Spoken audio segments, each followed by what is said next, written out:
झटपट होणारा केक करणार आहोत आज आपण. रवा केक म्हणू शकता किंवा वाटी केक म्हणू शकता. आता इथं आपण ताव्यावरच आपण हा केक केलेला आहे. आपल्याला इथं ओव्हनची किंवा कुकरची सुद्धा गरज नाही आहे. तर असा ताव्यावरसुद्धा खूप मस्त केक बेक होतो. ह्या पद्धतीने एकदा करून बघा.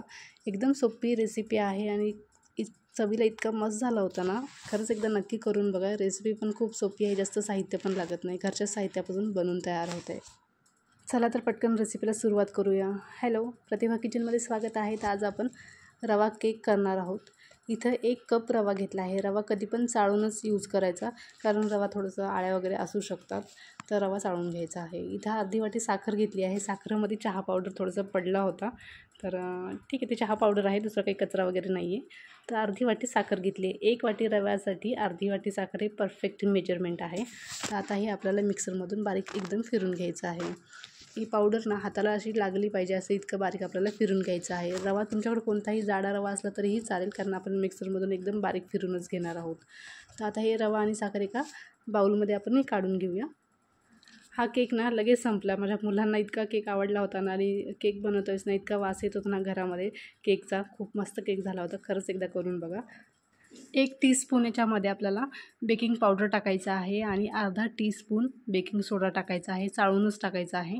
आता ह्याच्यामध्ये ना 1 टेबलस्पून गव्हाचं पीठ टाकायचं आहे, कारण आता रव्याचा केक खातो ना आपण, ते खूपच घशात अडकते बघा खाता वेळेस. तर गव्हाचं पीठ टाकलं ना, तर ते रव्याचा केक घशामध्ये अडकत नाही आणि एकदम सॉफ्ट होतो. म्हणून कधी पण गव्हाचं पीठ टाकायचं रव्याचा केक करता वेळेस. आता याच्यामध्ये मिक्सरच्या भांड्यामध्ये 1/2 कप दूध टाकायचं आहे. आता याच्यामध्येच आपल्याला दही पण टाकायचं आहे. 1/3 कप दही घेतला आहे. 1/4 कप तेल पण घेतलं आहे. आता हे मिक्सरला आपल्याला छान फिरून घ्यायचं आहे. तर हे बघू शकता, मिक्सरला आपण छान फिरून घेतलं आहे. आता हे रवा आणि साखरमध्ये टाकायचं आहे आणि सगळं व्यवस्थित आपल्याला मिक्स करायचं आहे. चांगलं व्यवस्थित फेटून घ्यायचं आहे. तर आता ह्याच्यामध्ये आपल्याला मिल्क पावडर टाकायचं आहे. 1 टेबलस्पून मिल्क पावडर टाकला आहे. मिल्क पावडरमुळे ना रवा केक ना खूप मस्त होतो, रिच फ्लेवर येते. तर नक्की मिल्क पावडर टाका. नसेल तरी काही प्रॉब्लेम नाही आहे, पण आपला रवा केक ना थोडासा खव्यासारखा लागतो, खूप मस्त टेस्ट येते. असेल तर नक्कीच टाका. तर आता हे चांगलं आपल्याला फेटून घ्यायचं आहे. 3 ते 4 मिनटं चांगलं फेटून घ्यायचं आहे आणि 1 तासासाठी आपल्याला झाकून ठेवायचं आहे.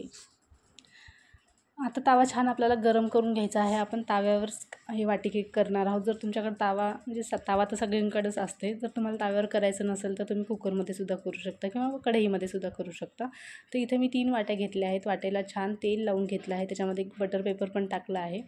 तर आता हे आपलं बॅटर बघूया. बॅटर पुन्हा एकदा 1 मिनटं छान फेटून घ्यायचं आहे. बॅटर छान असं फेटून घेतलं ना, तर आपलं केक ना एकदम हलका फुलका होते आणि बॅटरसुद्धा छान हलकं फुलकं होते आणि केकला छान जाळी येते. केक जास्त फुगतो बघा. म्हणून केकचं बॅटर कधी पण छान व्यवस्थित फेटून घ्यायचं आहे. तर बॅटर बघू शकता, जास्त पातळ किंवा जास्त घट्ट नाही आहे. तुम्हाला पण असंच बॅटर ठेवायचं आहे. आता हे वाटीमध्ये आपण टाकून घेऊया. हे बॅटर एकदम 3 वाट्यामध्ये परफेक्ट बॅटर बसलेलं आहे. तर बघू शकता, एक एक करून आपण सगळ्या वाटीमध्ये बॅटर टाकून घेऊया आणि चांगलं थोडंसं हे करायचं, आपल्याला टॅप करून घ्यायचं आहे. आता हे तावा छान गरम झालेला आहे. बारीक गॅसवर आपल्याला 15 ते 20 मिनटं हे झाकून असाच केक आपल्याला बेक होऊ द्यायचा आहे.